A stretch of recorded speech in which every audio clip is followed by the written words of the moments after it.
बंशीधरं दोत्रधरं नमामि मनोहरं मोहहरं च कृष्णं मायामालाधरं मोहहरं च कृष्णं मालाधरं धर्मधरं च मालाधरं धर्मधुरं धरं च पार्थस्य सारथ्यकरं च देवम् कर्तव्यदीक्षां च समत्वशिक्षां ज्ञानस्य भिक्षां शरणागतिं च ददाति गीता करुणाद्रभूता कृष्णेन गीता जगतो हिताय। श्रीमद्भगवद गीता जी अध्याय 10वां श्लोक 31वां और आगे जितने हो उतने करेंगे आज। तो भगवान की विभूतियाँ हैं 82, इसमें आगे बढ़ेंगे। 31वां श्लोक है पवन पवतामस्मि रामशस्त्रभृतामहं जषाणां मकरश्चास्मि श्रोतसामस्मि जाह्नवी। पवनः पवतामस्मि रामः शस्त्रभृतामहं जषाणां मकरश्चास्मि श्रोतसामस्मि जाह्नवी।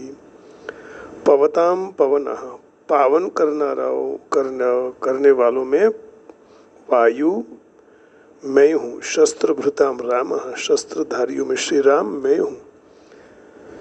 जषाणाम मकर अस्मि जल जंतुओं में मगर भी मैं हूँ। और स्रोतसाम जाह्नवी अस्मि नदियों में गंगा जी मैं हूँ। वायु से जो चीज पवित्र होती है और वायु से ही निरोगता आती है। बोलते हैं ना कि खुराक और हवा और पानी ये तीनों जहाँ शुद्ध होते हैं तो वहाँ निरोगता आरोग्य अच्छा रहता है। इसलिए भगवान ने पवित्र योग्य करने वाले में भगवान ने जो पवित्र करने वाले में कौन है? वायु। तो वायु अपनी विभूति बताई। राम शस्त्रभृतामहं। ऐसे तो राम अवतार हैं, साक्षात भगवान है, परंतु जहाँ भी शस्त्रधारियों की गणना होती है उसमें राम श्रेष्ठ है। इसलिए भगवान ने कहा कि वो भी मेरी विभूति है। जषाणाम मकरश्चास्मि जल जंतुओं में मगर सबसे बलवान है और जलचरों में मगर अपने भगवान ने अपनी विभूति बताई। श्रोतसाम अस्मि जाह्नवी प्रवाह रूपी बहने वाले जो नद हैं, नदी हैं, झरना जिसको बोलते हैं, इस सब में गंगा जी श्रेष्ठ है। भगवान का चरणोदक है क्योंकि वहाँ से तो उत्पन्न हुई है गंगा जी। गंगा जी अपने दर्शन स्पर्श से दुनिया का उद्धार करते हैं। इसलिए वो कहता है ना गंगे गंगेति यो ब्रूयाद योजनानां शतैरपि।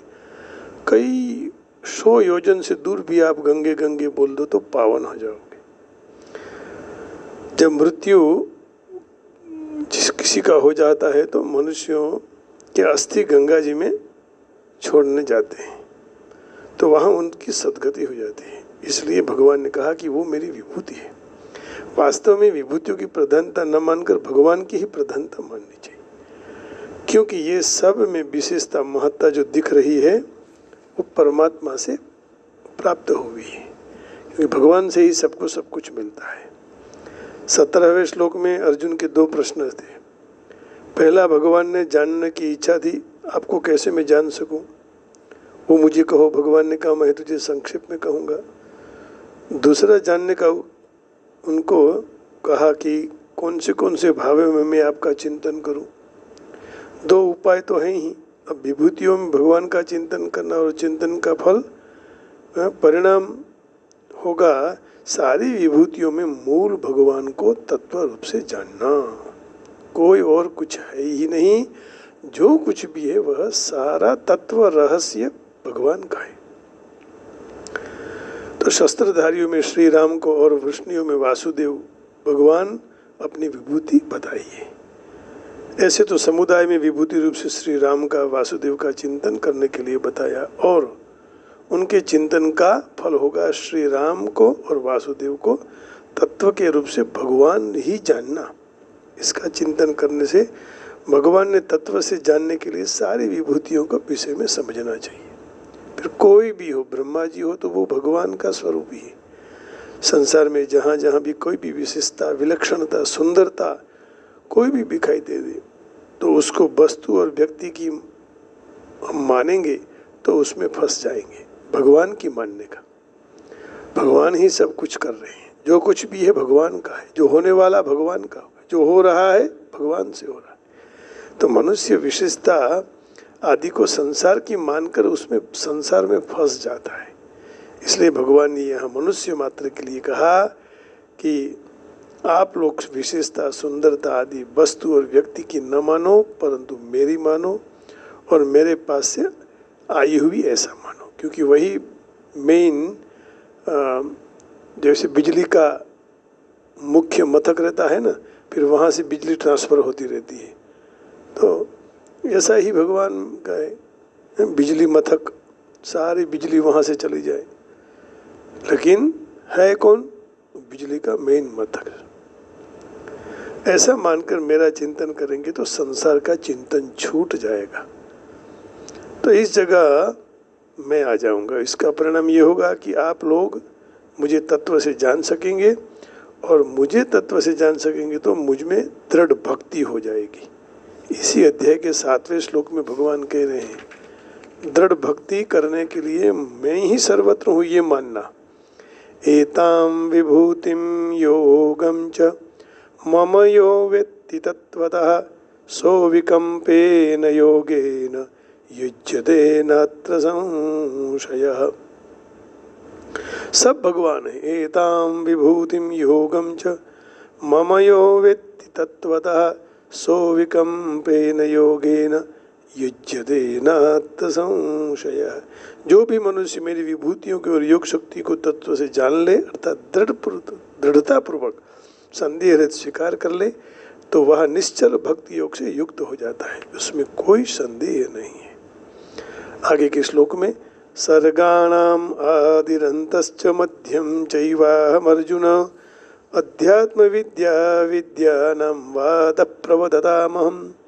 सर्गाणाम आदिरंतश्च मध्यम चैवाहमर्जुन अध्यात्म विद्या विद्यानां वाद प्रवदतामहम्। हे अर्जुन, सर्गाणाम आदि ही संपूर्ण सृष्टियों का आदि, मध्य च अंतः अंत में मैं ही हूँ।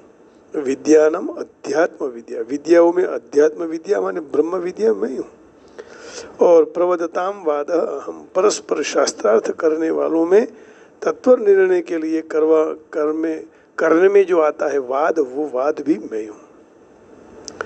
जितने सर्ग और महासर्ग होते हैं, अर्थात जितने प्राणियों की उत्पत्ति होती है उसके आदि में भी मैं हूँ, मध्य में भी मैं हूँ, अंत में भी मैं हूँ। तात्पर्य ये हुआ कि जो कुछ भी है वह वासुदेव है। बहुनाम जन्मनाम अन्ते ज्ञानवान मम प्रपद्यते वासुदेव सर्वमिति स महात्मा सुदुर्लभ। ऐसे महात्मा दुर्लभ है जो भगवान को ही सब कुछ मानते, भगवान का ही सब कुछ मानते। तो ऐसे सारे संसार को और प्राणियों को देखते ही भगवान की याद आनी चाहिए, है ना। ज्या ज्या नजर मारी ठरे प्रभु यादी भरी आपनी। तो अध्यात्म विद्या विद्यानम, जो विद्या से मनुष्य का कल्याण हो जाए उसको अध्यात्म विद्या कहते हैं। सारे संसार की कितनी भी विद्या सीख लो, लेकिन सब जानने में का बाकी ही रह जाएगा। कॉलेज में जाओ, कहीं भी जाओ, लेकिन अध्यात्म विद्या जब आपने जान ली तो और विद्या जानने की फिर जरूरत नहीं रहती है। इसलिए भगवान ने अध्यात्म विद्या अपनी विभूति बताई है। अध्यात्म विद्या राज विद्या, दोनों में अंतर है।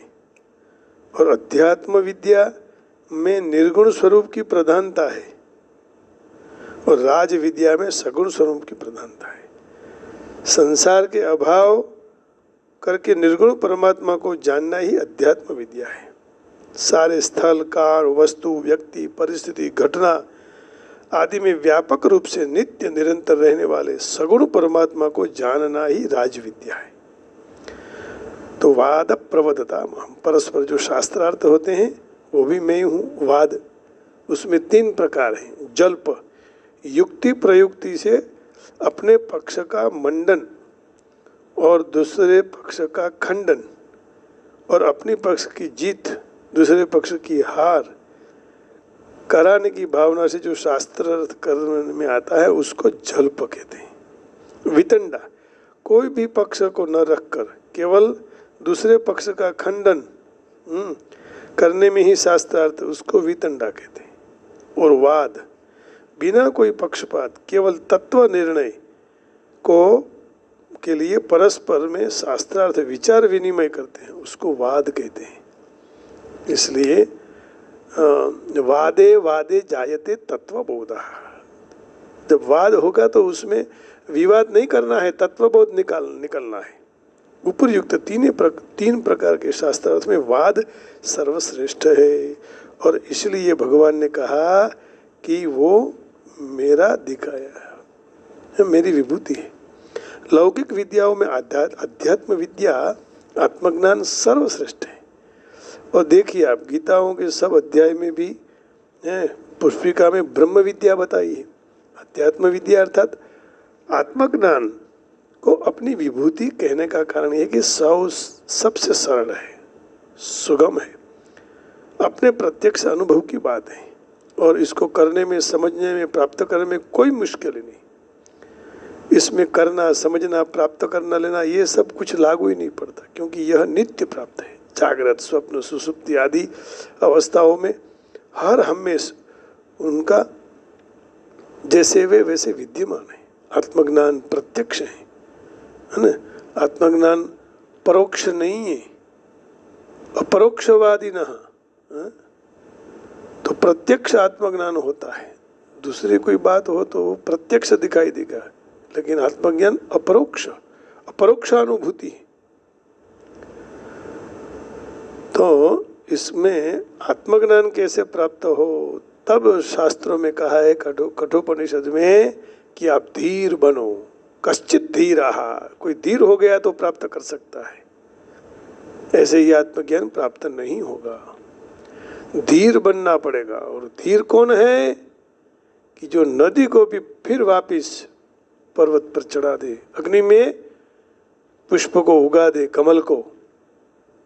इसका अर्थ ये बहुत कठिन है, लेकिन जब आप परमात्मा की राह पर चलने लगोगे, उनके वचन पर, तो जरूर आत्मज्ञान हो जाएगा।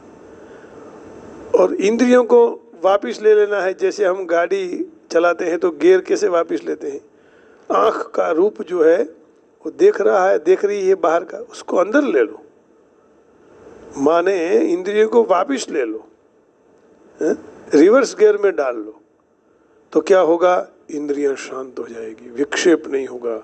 इंद्रियां शांत होगी, विक्षेप नहीं होगा, तो मन शांत होगा। और मित्रों, मन शांत हो जाएगा, फिर क्या होगा, उस मन को शुद्ध करना है, और यही सब कुछ हो गया तो फिर आत्मदर्शन होने में देर नहीं लगेगी। तो प्रत्यक्ष ये संसार भी नहीं, इतना प्रत्यक्ष संसार भी नहीं है। अभिप्राय ये हुआ कि अपने अनुभव में आत्मज्ञान जितना स्पष्ट आता है उतना स्पष्ट संसार में नहीं आता है। संसार अटपटा है, इस बात को इस तरह समझनी चाहिए। जैसे अपने बचपन में हम वर्तमान अवस्था को देखेंगे तो शरीर जो पहले था वो अभी नहीं रहा है ना।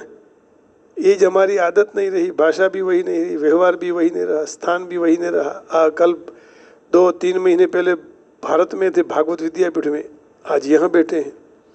तो ये समय भी नहीं रहा, साथीदार कोई नहीं रहा, क्रिया भी नहीं रही, विचार भी नहीं रहा, सब बदल गया है। तो सत्ता रूपी अपने स्वयं हैं, परंतु सत्ता रूप से हम स्वयं बदले नहीं हैं। तब तो हम कह रहे हैं कि हूँ तो हूँ ज छूँ, हाँ, मैं तो अश्विनी ही हूँ, ऐसा कहते हैं ना। मैं तो बालपन में था, तात्पर्य ये हुआ कि जो हो गया वो बदला गया, अलग स्वभाव वाला हो गया। और जो नहीं बदला हुआ है वह अलग स्वभाव वाला है। जो नहीं बदला वह अपना असली स्वरूप है, अर्थात शरीरी आत्मा। आज शरीर इतना बड़ा हो गया, मोटा हो गया, छोटा हो गया, शरीर बदलता है, शरीर ही नहीं। तो जो भी कुछ बदल गया वह शरीर है। बस ये जो करना है वही आत्मज्ञान है। 55 साल के हो गए हम, लेकिन शरीर तो वही रहा, अरे शरीर ही तो वही रहा, शरीर बदल गया। अब भगवान आगे कह रहे हैं अक्षराणाम अकारोस्मि द्वंद्व सामासिकस्य च अहमेवाक्षय कालो धाता हम विश्वतो मुखः। अक्षराणाम अकार, अक्षरों में अकार, और सामासिकस्य द्वंद्व, समासों में द्वंद्व नाम का समास मैं हूँ। अक्षय काल, अक्षय काल माने काल का भी महाकाल मैं हूँ। विश्वतो मुखः धाता, सर्व तरफ देखने वाला धाता, सबको धारण करने वाला अहम मैं ही हूँ। विश्वतो मुखः, सर्व तरफ मुख रखने वाला, धाता पोषण करने वाला। वर्णमाला में सर्वप्रथम अकार आता है, स्वर और व्यंजन। तो अकार वासुदेव स्यात्, एकाक्षरी कोश में भी है, तो दोनों में अकार मुख्य है। अकार के बिना व्यंजनों का उच्चारण शक्य नहीं है। हाँ, स्वरेण विना व्यंजन नाम उच्चारणम अंतरेण, स्वरेण अंतरेण विना व्यंजना नाम उच्चारणम न संभवती, है ना। तो उसी तरह यहाँ अकार भगवान ने अपनी विभूति बताई है। द्वंद्व सामासिक से, जिससे दो और दो से ज्यादा शब्द को जोड़कर शब्द बनता है, उनको समास कहते हैं। समास कई प्रकार के हैं, अव्ययी भाव समास, तत्पुरुष समास, बहुव्रीहि समास और द्वंद्व समास, ये मुख्य है। तो दो शब्दों को समास में जो पहला शब्द प्रधान रखता है वह अव्ययी भाव, और जो बाद में प्रधानता रखता है वह तत्पुरुष। जो दोनों में अन्य के वाचक हो जाते हैं वह बहुव्रीहि, और जो दोनों शब्द प्रधानता रखते हो उसको द्वंद्व समास कहते हैं। तो द्वंद्व समास में दोनों शब्दों का अर्थ मुख्य होने से भगवान ने अपनी विभूति बताई। क्या बात है, बहुत अच्छी बात की भगवान ने कि द्वंद्व समास में दोनों शब्द मुख्य होने से भगवान ने अपनी विभूति बताई कि मैं वही हूँ, है ना। और कोई समास में नहीं हो सकता, क्योंकि वहाँ किसी की प्रधानता है, किसी की प्रधानता नहीं है। अहमेवाक्षय काल, जो काल कभी क्षय नहीं होता है, अर्थात जो कालातीत है, अनादि अनंत रूप है, वही काल भगवान ही है। सर्ग प्रलय की गणना तो सूर्य से होती है, परंतु महाप्रलय में सूर्य भी लीन हो जाते हैं, तब समय की गणना परमात्मा से होती है। महाप्रलय में ब्रह्मा जी लीन हो जाते हैं, अर्थात ब्रह्मा जी का आयुष्य का जितना समय होता है उतना ही समय महाप्रलय का होता है। इसलिए इतने लंबे महाप्रलय के समय की गणना अक्षय रूपी परमात्मा से ही हो सकता है। तो इसलिए परमात्मा अक्षय काल है। 30वें श्लोक में काल कलयता अहम पदों में आया कि काल में यही अक्षय काल भी, क्या अंतर है काल में और अक्षय काल में? हाँ, काल कलयता अहम 30वें श्लोक में आ गया, तो यहाँ ये क्या फर्क है? तो त्यानो वहाँ का जो काल है वह एक क्षण भी स्थिर नहीं रहता है, बदलता रहता है। तो काल ज्योतिष के आधार पर है, संसार मात्र की समय गणना होती है, परंतु यहाँ जो अक्षय काल है वह परमात्मा स्वरूप होने से कभी परिवर्तन नहीं होता। अभी 10 बज रहे हैं या 10:30, हाँ 11 बज रहे हैं, अभी 11:30 हो जाएंगे, 11:15 होगा, बदलता रहता है। लेकिन भगवान जो काल है वो काल कभी बदलता नहीं। अहमेवाक्षय कालो धाता हम विश्वतो मुखः, तो जैसे है वैसे ही रहते हैं, इसलिए अंत में कभी कोई विकार नहीं होता, उसी को अक्षय काल कहते हैं। इसलिए भगवान ने अपनी विभूति बताई और आगे भी कहा कालोक्ष्मी लोक क्षयकृत प्रवृद्धा, गीता जी के 11 अध्याय 32वें श्लोक में कहा है धाता हम विश्वतो मुखः। इस श्लोक को देख लेते हैं, कालोक्ष्मी लोक क्षयकृत प्रवृद्धा 11वें अध्याय का 32वां श्लोक है ना। भगवान ने कहा, श्री भगवान उवाच कालोक्ष्मी लोक क्षयकृत प्रवृद्धो लोकान् समाहर्तुमिह प्रवृत्तः ऋतेऽपि त्वं न भविष्यन्ति सर्वे ये स्थिताः प्रत्यनिकेषु योत्ताः। मैं संपूर्ण लोगों के संहार करने वाले जो बढ़ गए हैं महाकाल, वो भी मैं हूँ, कह दिया। कालोक्ष्मी लोक क्षयकृत प्रवृत्ता, तो सारे तरह से दिखने वाले होने से भगवान की दृष्टि सब प्राणियों में रहती है। धाता हम विश्वतोमुखा, भगवान सबको देख रहे हैं। आप चोरी कर रहे हैं, भगवान देख रहे हैं, चुरा रहे हैं। आप यदि चिंतन कर रहे हैं तो भी भगवान देख रहे हैं। आप कुछ भी कर रहे हो, अपने आत्मा से पाप कर रहे हो तो आत्मा भी जानता है। आत्मा जानाति यत् पापम, भगवान सब देख रहे हैं जो आपकी गुफा में बैठे हैं। तो इन सब का धारण पोषण करने में भगवान बहुत सावधान रहते हैं। कई कौन से प्राणी को कौन सी चीज़ कब मिलनी चाहिए वो भी सब भगवान ध्यान में रखते हैं। तो उसी समय उनको ये वस्तु चीज परमात्मा पहुंचा देती है। वाह भाई वाह, क्या बात है। इसलिए ज़्यादातर भगवान के पर विश्वास रखो। धाता हम विश्वतो मुखा, आपको क्या चाहिए, खाने में, पीने में, रहने में, भगवान चाहिए तो भगवान आ जाएंगे, है ना। तो भगवान सब पर दृष्टि रखते हैं, भगवान ही सबका ध्यान रखते हैं। सब कुछ आपके यहाँ चावल जो पहुँचाते हैं वो भी भगवान है, दूध कुछ भी हो, कपड़ा है, शांति पहुँचाने वाले भी भगवान हैं। तो यहाँ हम 4 श्लोक का चिंतन किए लिया, 31, 32, 33 और 34 तक। इसका थोड़ा विशेष अर्थ यहाँ देखेंगे। परम पूज्य श्री भक्ति वेदांत स्वामी प्रभुपाद जी को विचार को लेंगे और फिर भजन गा के आज के इस सत्संग को विराम देंगे। लोग कहते हैं वेदर खराब है, वेदर जो है वो हमें कुछ लेसन दे रहे हैं कि संसार में ऐसे कभी कभी बारिश, कभी ओले गिरेंगे, कभी दुख आएगा, कभी छाँव, कभी धूप, कभी छाँव, कभी गर्मी, कभी ठंडी। संसार में भी कभी दुख, किसी के बच्चा मर जाता है, किसी स्वयं पति मर जाता है तो दुख आने लगता है।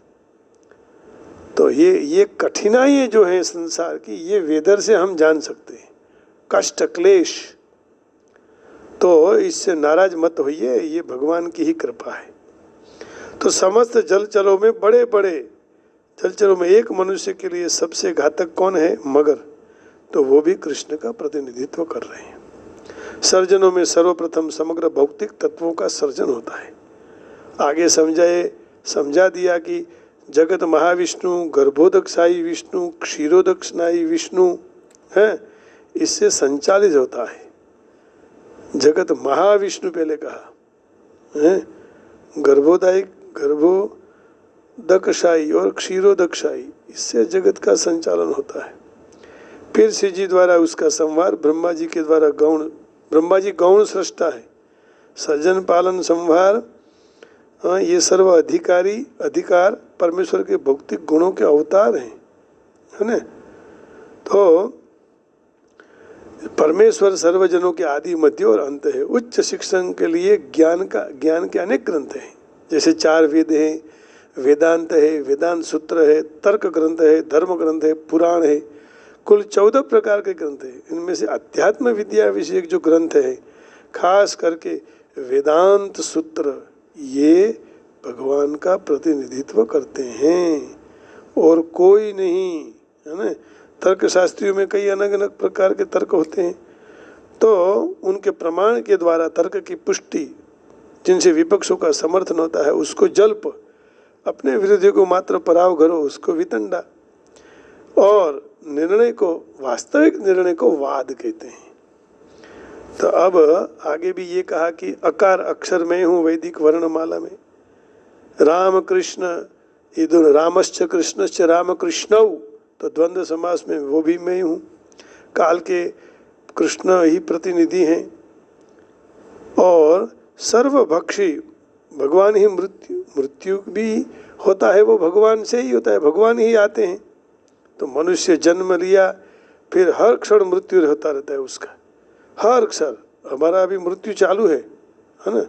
तो इस तरह मृत्यु जीवन को हर क्षण भक्षित करता है। हमारे श्वास कम हो रहे हैं, 55 साल के हैं, अब 56 से होंगे तो उसमें भी हम कम हो रहे हैं ना। श्वास चलेगी 11-12 बजे तक का गया, आगे और चला जाएगा। तो अंतिम प्रहार खुद मृत्यु कहते हैं। ये मृत्यु कौन है? तो वो भगवान कृष्ण है। और भविष्य में विकास की बाबत में सर्व जीव परिवर्तन में से पसार होते हैं। जन्म होता है, बड़े होते हैं, जीव होते हैं, संतान पैदा करते हैं, क्षीण होते हैं, नष्टता होते हैं। इन परिवर्तनों में प्रथम गर्भ से मुक्त होना, जन्म मरण कृष्ण है, अर्थात जन्मना ये भी कृष्ण है। प्रथम उत्पत्ति वही सर्वभावी भावी कार्यों की शुरुआत है। कीर्ति, लक्ष्मी, वाणी, स्मृति, बुद्धि, धृति, क्षमा, ये 7 ऐश्वर्य स्त्री जाति के गिने गए हैं। जो कोई भी मनुष्य ये सब थोड़ा थोड़ा यदि धारण कर ले तो ये यशस्वी बन जाता है, धर्मात्मा यशस्वी बनता है, महिमावंत बन जाता है। तो कीर्ति, लक्ष्मी, वाणी, धृति ये सब स्त्री जाति के गिने हैं। तो जो कोई भी मनुष्य थोड़े भी उसमें से धारण कर ले तो कल्याण हो जाता है। तो स्मृति शक्ति भी भगवान से हमें मिली है, स्मरण शक्ति भी भगवान की कृपा है। मत्त स्मृतिर ज्ञानम अपोहनम च, भगवान ने कहा है। तो समझ जरूरी है, प्रयोग करने की शक्ति, मेधा ये भी बुद्धि है, ऐश्वर्य है, धृति, दृढ़ता, ये सब जो ऐश्वर्य है सब भगवान के हैं। भगवान के सिवाय हमारे पास कुछ नहीं है। तो 34वें श्लोक का भगवान के पास अर्थ रख दिया। अब हम 10वें अध्याय के 31वें श्लोक का अर्थ करेंगे। वो भी इंग्लिश में थोड़ा होगा क्योंकि वो भी सीखने की जरूरत है, आवश्यकता है। देखिए 31वें श्लोक में भगवान कहे, O purifiers I am the wind, पवन में पवित्र मैं हूँ, सबको पवित्र करता हूँ। Of the wielders of the weapons I am Rama, of the fishes I am the shark, and of following rivers I am the Ganga, of all creation I am the beginning and the end, also the middle of Arjun, of all science I am the spiritual science of the self, and among logicians I am the conclusive truth. Of letters I am the letter and among compound words I am the dual compound, माने समास की बात की। I am also inexhaustible time and I create creators, I am Brahma। अंतिम, I am all devouring death and I am the generating principle of all this yet to be। Among women I am fame, fortune, fine speech, memory, intelligence, satisfaction,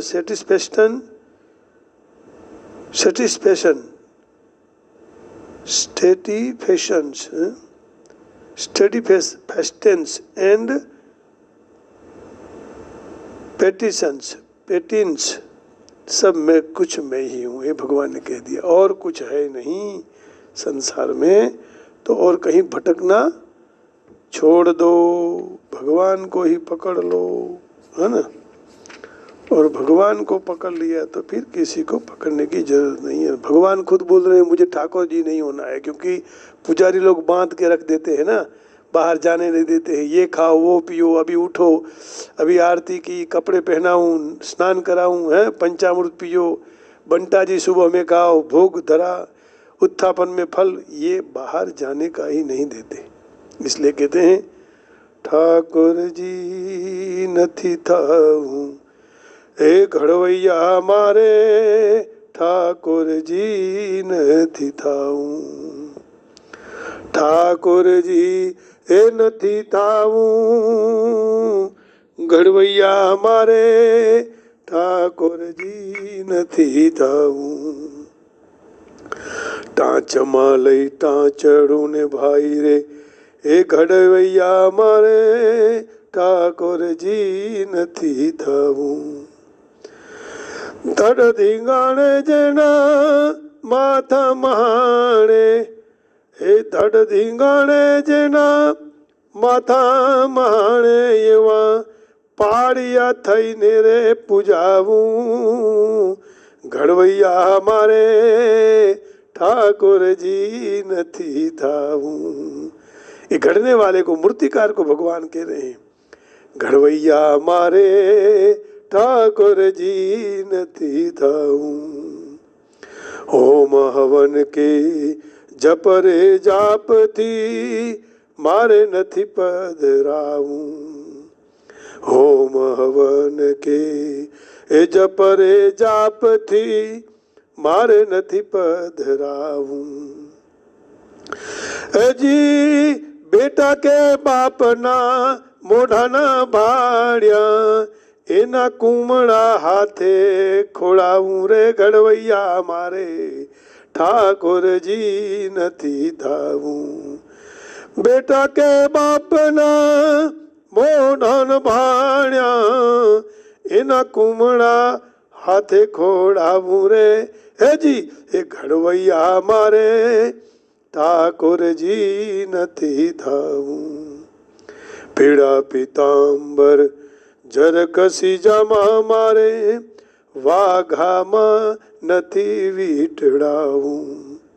पीड़ा पीताम्बर जर कसी जमा मारे, वाघा मा नथी वीटड़ाऊं। एजी काढ़ा रंग जण जाजा धिंगाणे, अज काढ़ा रंग जण जाजा धिंगाणे, एवा सिंदूरे चोपड़ाई जाऊं रे घड़वैया मारे ठाकुर जी नथी थाऊं। घड़वैया मारे ठाकुर जी नथी थाऊं। टाँच मालई टाँचड़ू ने भाई रे, हे घड़वैया मारे ठाकुर जी नथी थाऊं। घड़वैया मारे ठाकुर जी नथी थाऊं। घड़वैया मारे ठाकुर जी नथी थाऊं। राधे श्याम राधे श्याम, राधे राधे श्याम। राधे श्याम राधे श्याम, श्याम श्याम राधे राधे। राधे कृष्ण कृष्ण कृष्ण राधे राधे। राधे कृष्ण कृष्ण कृष्ण राधे राधे। राधे श्याम श्याम श्याम राधे राधे। राधे श्याम श्याम श्याम राधे राधे। राधे कृष्ण कृष्ण कृष्ण राधे। राधे कृष्ण कृष्ण कृष्ण राधे।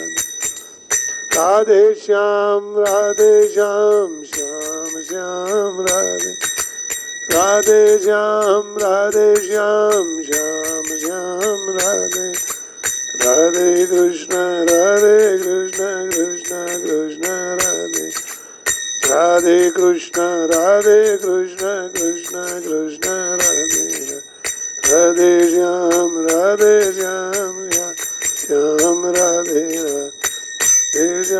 राधे राधे। श्याम श्याम श्याम राधे राधे। राधे कृष्ण कृष्ण कृष्ण राधे राधे। राधे श्याम श्याम श्याम राधे।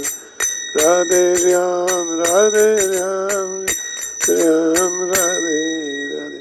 आप सबके हृदय में बैठे हुए राधे श्याम को प्रणाम करके वाणी को विराम देता हूँ। जय श्री कृष्ण, हरिओम, जय योगेश्वर, जय गिरनारी, जय बांके बिहारी, जय वृंदावन बिहारी, जय वेंकटेशा, जय श्री राम, जय नमः शिवाय, ओम नमः शिवाय, हरिओम, राधे राधे, गोविंद।